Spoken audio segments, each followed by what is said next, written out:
Alright guys, we are here at the Covenant store in Tulsa, Oklahoma, and just got the conclusion of our regional here. The first in the country, and our champion, Pacer Stringfellow. Congrats, man. Thank you. Incredible showing. We've been seeing RP dominate all day, replicating perfection, replicating, and for the first time, it was so flipped.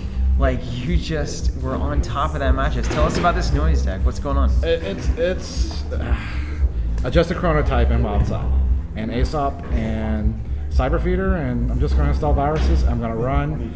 What I look for is I want them to rest-mice. I want to parasite it, and I play a Mimic, I play 2 Crypsis, and I play 2 Corroder. I just want to put pressure on them while building up my economy and draw engine, and hopefully I can get in there for sneak a Hades shard. Great. Yeah. Make them ice archives. Make them spend money and time taking care of HQ. I have 2 lampreys. If I can get an HQ and just drain them money, they have to answer that. Yeah. And hopefully I can just eventually want to set up for deep medium runs. And the whole time you're just pitching stuff to archives. Yeah. Pitching stuff to archive. Tell us about the end of this game, right? So you installed a bunch of caches, you had the Hades shard in hand, you were going, there was a Jackson on the board. There's a Jackson face up on the board, and earlier we ran into a situation, and I knew he had dumped it all. And I'm like, I play against Ahmed all the time. And, he's a great player, one of the best I know. He's not gonna, I figured he would pop the Jackson when he dumped his hand. Yeah. He knows I play Hades shard. And at that moment, there's a lot of cards in there. I want to see if he'll do it. Yeah. I don't know what's in there. It could be, nothing. It could be Future Perfects, and I'll just waste my time. But I want to be able to still in APD. So I do the first cache, do the second cache.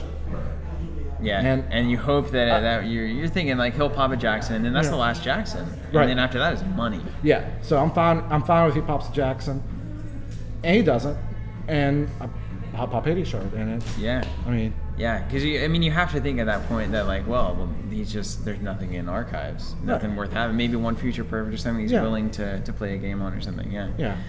How did this noise deck come about? Where did this all come from? I've been playing noise. I've been playing noise. I played at our first store championship. Very similar build. There's videos of it where my first two opponents were Personal Evolution. And I didn't run. I just milled them. Yeah, they weren't putting pressure on me. They weren't scoring agendas. I was just going to mill them. That makes sense. And when they started putting pressure on me, I started running. I mean, you have to. Yeah. And then I put it up for a while. Played the other store champs. I played other stuff, IG and Gabe, and just stuff I never played before. Yeah. And then we did an SMC tournament, a little local tournament.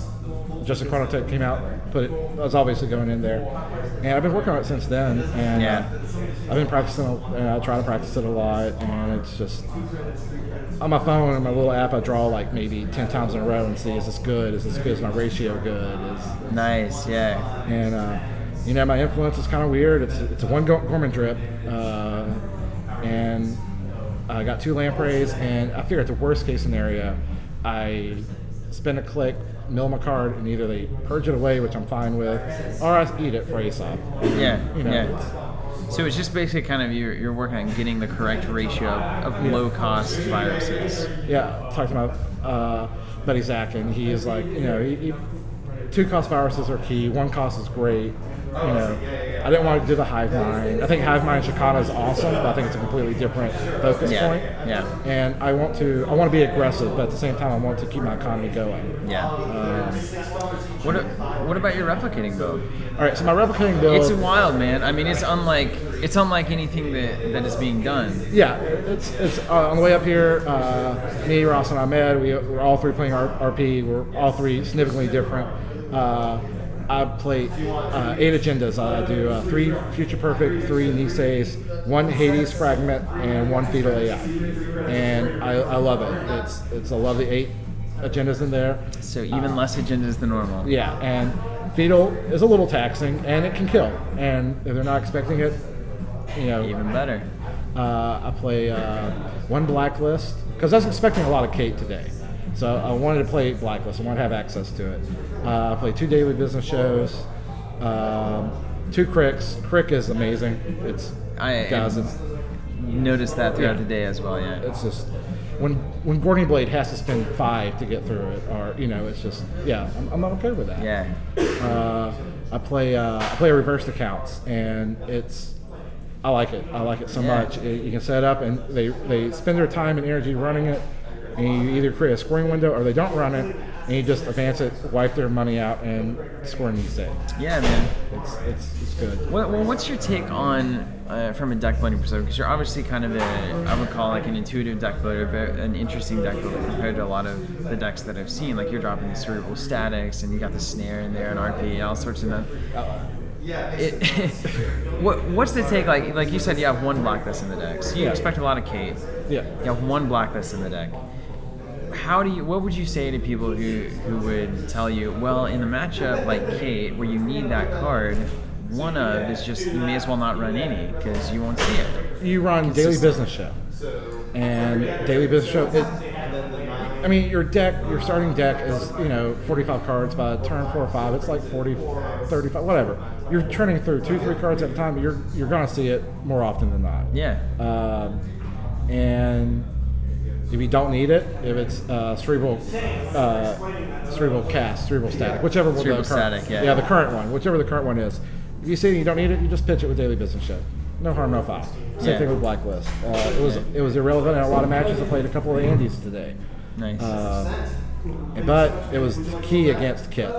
Yeah. It was so good against Kit. Killer against Kit. And it's so good against Leela, and I didn't play against Leela, but I heard how good it was against her. And, I like my RP build. I think it's different enough, so it's got my own little tweak on it and stuff. And Cortex Lock won me a game. It's such a great card. Nice. It makes you can't just face check with a low rig, just forcing them to res and spend their money. It's like you gotta respect it. You gotta be careful. Well, I always ask, in these situations, if, players out there that are watching that are looking to, do really well at a tournament like this, what kind of advice or one piece of advice that you could give to people that would get them to where you are? I play against Ahmed 5 or 6 times a week, and you'll lose about 4 of those, and you just gotta play and talk about it. Just work it out and play, and don't be afraid to try stuff. Don't be afraid to go outside the box and be like, if 18 people tell you no, that's bad, and you think it might be okay, try it.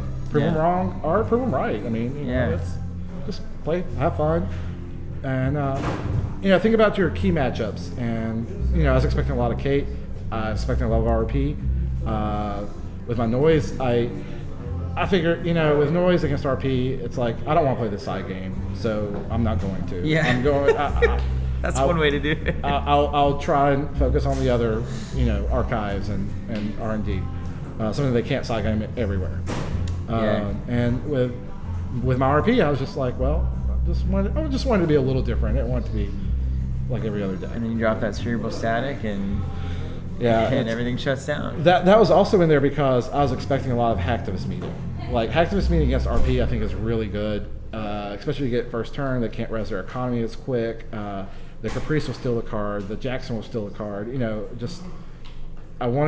So I played 2 in my noise.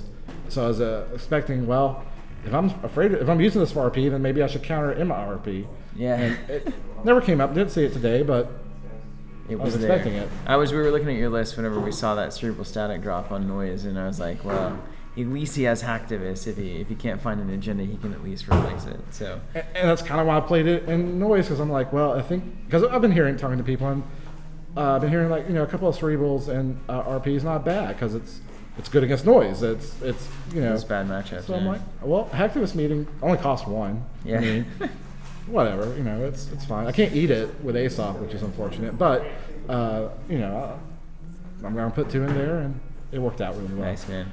Well, hey, congratulations. Thank you. Great showing. Oh, awesome tournament, awesome store, guys. Y'all do a great job. Wicked, man. Thank you so much. This has been Pacer Stringfellow, champion of our regionals from 2015, and that's all we got. Thanks, guys. Thank you.